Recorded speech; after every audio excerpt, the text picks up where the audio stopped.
Hello and welcome. I am so excited to be here with you today. I'm Felicia, aka the Bad Therapist. I'm a licensed therapist and private practice business coach. I help other licensed therapists, social workers, and psychologists build practices they absolutely love and heal their money wounds. Today, I'm here to teach you how to calculate your perfect fee and get clients who will pay it.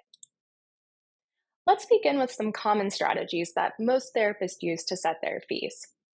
Sometimes it's a quick Google search or a peruse through Psychology Today to see what other therapists in your area might be charging. Maybe you've decided to charge just enough so that the total revenue in your practice matches what you earned in your agency job, but you didn't actually factor in business expenses or taxes. Perhaps you've increased your fee just slightly more than what you were getting paid at a group practice. Or maybe you're waiting to increase your fee until you've had yet another training. What's the problem with most of these strategies? Well, they have almost nothing to do with you or your financial needs and desires. The one thing that they do have in common is a lot of fear. So, where does this fear come from?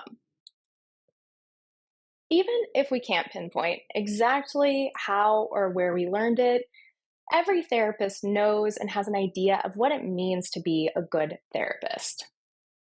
We absorb this definition through osmosis at our training sites where we're overworked and told that it's normal. It happens when our supervisors tell us that we shouldn't charge more than them because we don't have enough experience yet, even if we've just told them that we're struggling to pay our own bills. It happens when we gossip about our fellow therapists who are on Instagram and clearly making more money. This good therapist conditioning can even linger long after we've left our training institutions, agencies, or government jobs. It can even follow us into our private practices, making it so hard to set appropriate fees and robbing us of creating a pleasurable and profitable therapy business. It's time to throw off the mantle of being a good therapist and embrace your inner bad therapist. Let me be clear that I'm not talking about doing poor clinical work or being callous or cavalier about our field. I'm talking about being willing to center your needs and desires when making critical business decisions in your private practice. I promise you, you will enjoy your work more and you'll stay in the field longer. In the end, you'll actually be a better therapist because you're taking better care of yourself. I like to say that bad therapists make the best therapists. So, what does setting your fee without good therapist conditioning actually look like? As it turns out, it's pretty straightforward. You only need to know three numbers to calculate your perfect fee. Now, in a perfect world, you do a bit more research to make sure that these numbers are perfectly accurate, but today you're just going to do your best and estimate so that you can learn this process of setting your fee. If you'd like to dig deeper, I've created a free private practice fee calculator, which you can sign up for via my website after this presentation. But for now, all you need is a piece of paper and a simple calculator. The first key to setting your perfect fee is assessing your financial needs and goals. How much annual revenue do you think your business needs to cover business expenses and pay you a salary that funds the life you want? Go ahead and take a moment to reflect on that and write whatever number you have down. Here are some things to consider when you're coming up with that number: your personal expenses, business expenses, desired expenses, and taxes. When it comes to estimating our personal and business expenses, good therapist conditioning can play a huge role. In fact, a feature of good therapist conditioning is that we tend to ignore or even suppress our own needs and desires. This can lead to a lot of missing out and going without, not to mention prolonged financial insecurity and stress, which leads to so much burnout in our field. Most of us therapists tend to be really conservative when we imagine how much money we actually need, not just to survive, but to afford a life that's free of financial stress and full of joyful experiences. When you're thinking about how much money your business needs to earn, Are you considering things like vacation, retirement, or fun activities that you might want to do? Are there any big life shifts that you're anticipating, like having a child, upgrading your housing, or purchasing property? Do you have any extra needs that you should factor in? And what about investing in your business? Perhaps it's something simple, like getting a more comfortable chair or a new couch for your office. Maybe updating photography on your website so it looks more modern, or hiring a business coach, accountant, or some other support person in your business. For our purposes here today, when you're estimating your desired annual revenue for your business, go ahead and include some padding in that, just so we make sure when we calculate your fee, we are calculating a fee that will help you not just have a living wage, but a thriving wage. Now that you've given it some thought, how much revenue do you think your business needs to earn in order to cover your business expenses and pay you a salary that funds your life? Make sure to write that number down. The second key to your perfect fee is how many clients you would like to see each week. For now, let's assume that you're meeting with your clients weekly for 50-minute sessions. Write down whatever number comes to mind. Just like estimating your expenses, good therapist conditioning can have a massive impact on the number of clients you think you should see. Oftentimes, we choose a number of clients that we want based on a fee that we've already chosen. We choose our fee first, and then we work backwards to see how many clients we have to have in order to make ends meet. But today, we're backwards engineering your fee, so we get to approach this question completely differently. Instead of asking yourself, how many clients do I have to see? Ask yourself, how many clients do I want to see? What do you want your work week to look like? How much time would you spend working? Does your caseload leave room for you to do other work in your business, like marketing and admin? Take some time to imagine what a client day would look like in your business. When would you start? When would you end? How much time would you give yourself in between sessions? Consider creating enough time in your schedule so that you have the opportunity to enjoy your friends, family, and community. Ask yourself how you would like to show up in those relationships and how your business can support you in doing this. Chances are, if you're like most therapists, you expect yourself to see way more clients than is actually typical of most successful private practice therapists. Now that you've given this a little bit more thought, write down how many clients you would want to see in a week. You'll probably want to continue to reflect on this, and I promise you that this number is going to change over time, so don't feel like you have to have the number chosen for the rest of your career forever. One of the great things about private practice is that you can update it really whenever you want to suit the needs that you are currently experiencing in your life. So for now, just write down a number that feels a tad luxurious to you. The third key to your perfect fee is your time off and cancellation policy. This is the most overlooked part of calculating your fee. Most of us know how to work backwards to our fee based on how many clients we're seeing, but we often forget that we won't be seeing clients every week, nor will our clients be paying for a session every single week unless we've implemented a no cancellation policy. In order to ensure that you choose a fee that allows you to meet your revenue goals, you need to know the maximum amount of time that you will take off each year. You should consider vacation time and how much optional sick time you'd like to give yourself. It's best if you overestimate this number by a week or two. In a year that you don't take off all of your sick or vacation time, then that would just mean you surpassed your revenue goal. But we want to set a fee such that even if you took all your vacation weeks, used up all your sick time, you would still be charging enough to meet your revenue goals. Your cancellation policy is another part of the third key to your perfect fee.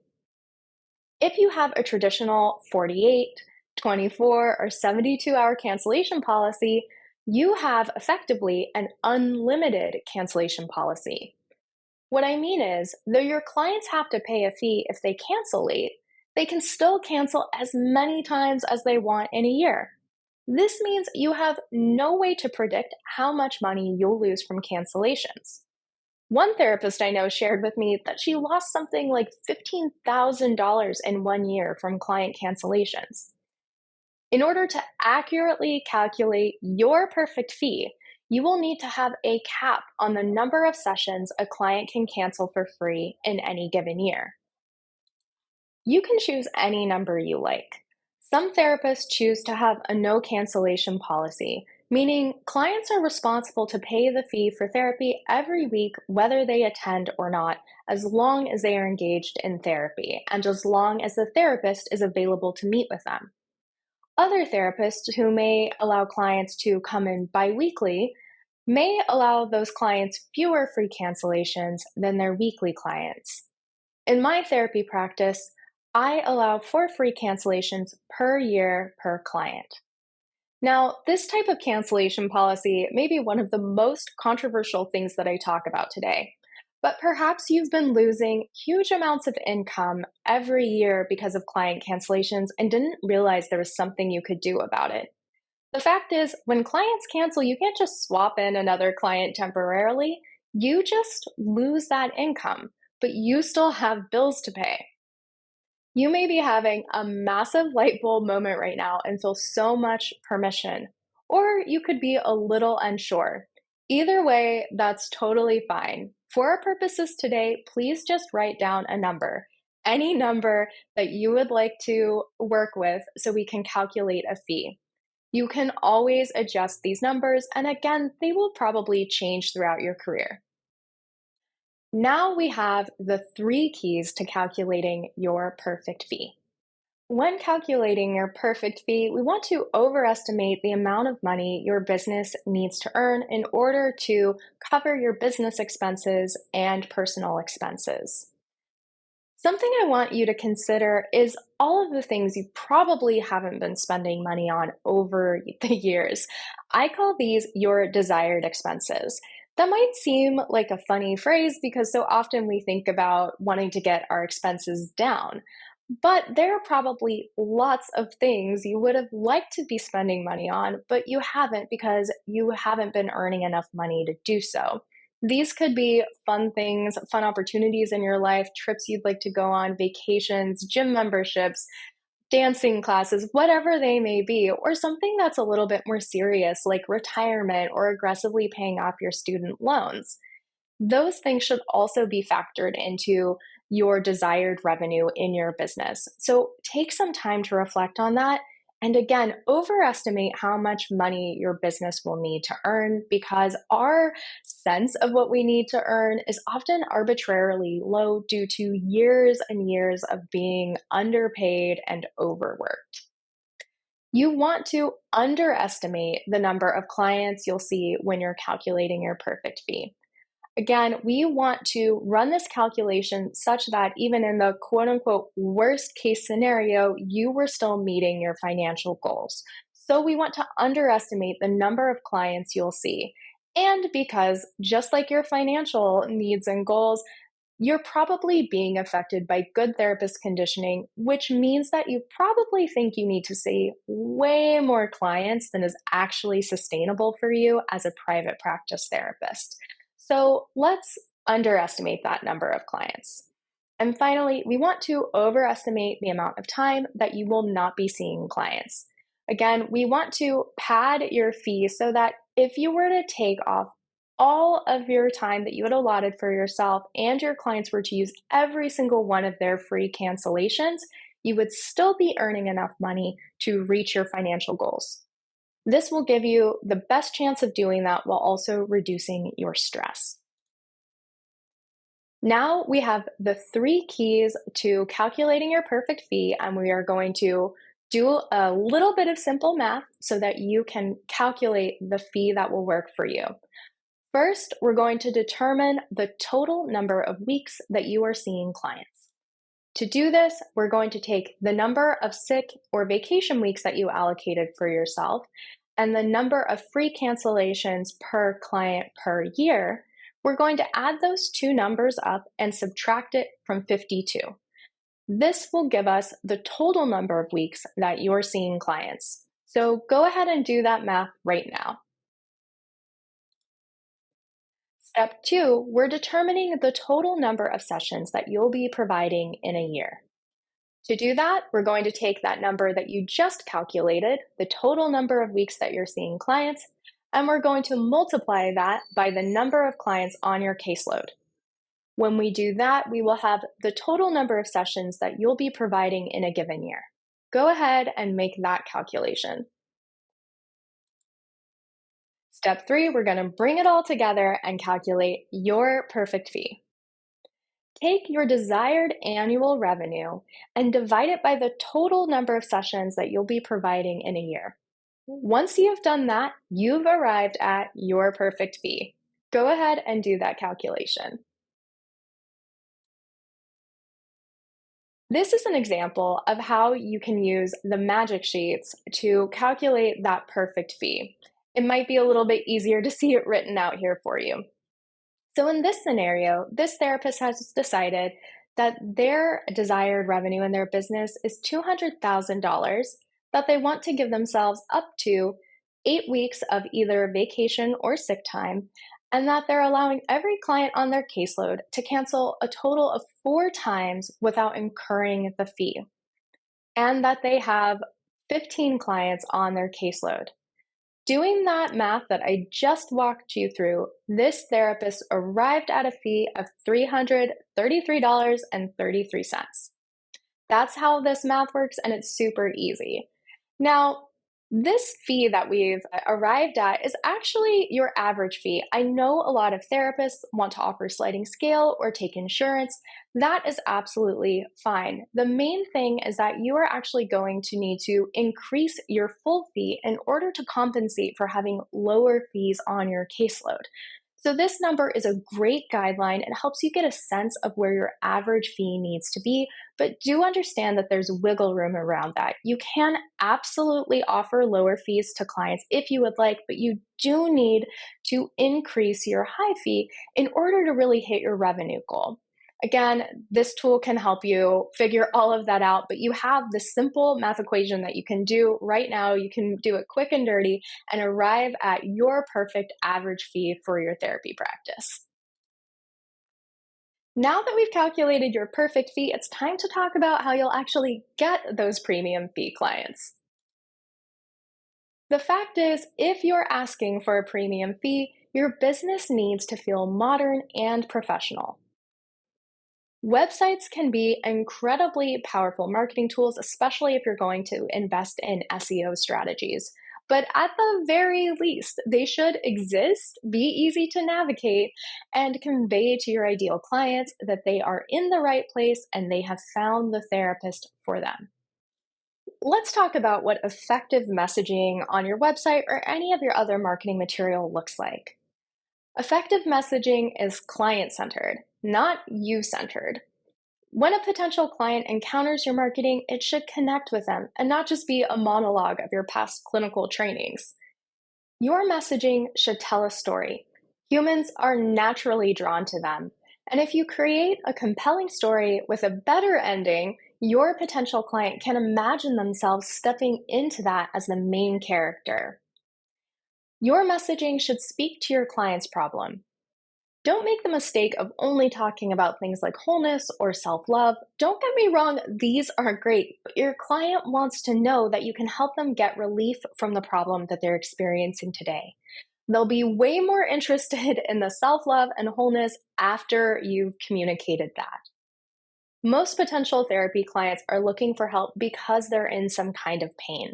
And speaking to this pain isn't manipulative, it's just the first part of conveying to your clients that you can empathize with their problem and you really get where they're coming from. Your message should be specific.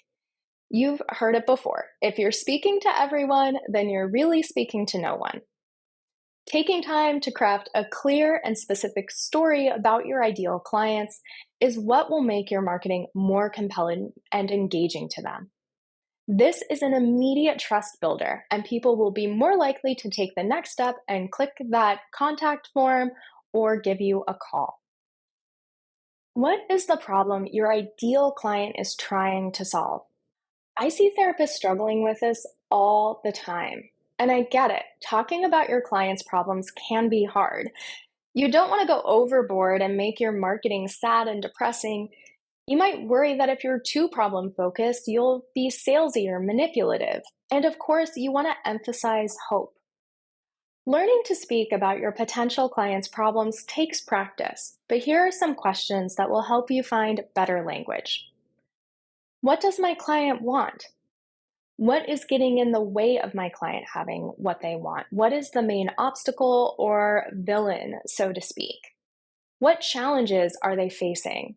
And how can I specifically help them solve their problem? The truth is, great messaging requires experimentation. And while it's tempting to compare yourself and your business to others, the very best data will come from your own business. Track metrics like traffic to your website, visits to your contact form, and clicks in your email newsletters or external clicks on your social media accounts. You can absolutely learn from others in the field, people like me and your peers, but never forget that your best source of data is your business. So pay attention, make hypotheses, test them out, and you'll continue to improve your business steadily. Thank you so much for joining me for this presentation. Now you know exactly how to calculate your perfect fee that's going to work for your life and help you stay in the field longer with joy and pleasure. I would love to stay in touch with you. You can find me online at The Bad Therapist or at thebadtherapist.coach.